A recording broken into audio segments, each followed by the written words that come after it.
Hey guys, welcome back. This is your host Phil from underKG.com, and this is a Huawei P20 Lite. And although this is included in the P20 family, this is a bit different. Let's start with the front facade. What you see is a 5.84 inch Full HD Plus panel. It's got the tall ratio that is really popular these days, and just like the other P20 series, it's got a notch on the display, and the overall screen to body ratio is a bit lower than the rest of the flagship family. This also has a notch option where you can hide it, but thanks to the LCD nature of the panel, it doesn't look that completely hidden when you decide to hide the notch. On the right hand side, you get to have the power key, volume rocker. On the left, there is a SIM card tray that you can also use as a microSD card slot. On the bottom is a USB Type-C port, and thankfully a 3.5mm headphone jack along with the speaker. Moving back to the rear, you have a dual camera. There's no OIS, but there is face detection autofocus.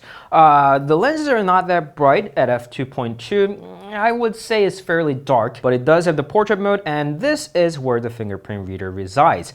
Huawei logo, and that's pretty much it. The rear is glass, but this is not like a premium feeling glass on the other P20 family. The P20 feels really nice. The glass is really glossy, and the color, I just love the color.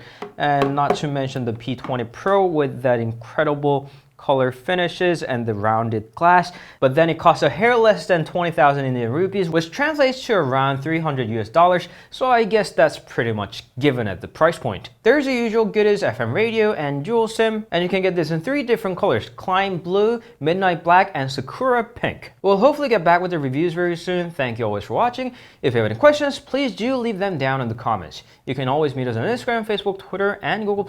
We'll see you guys later. Ciao.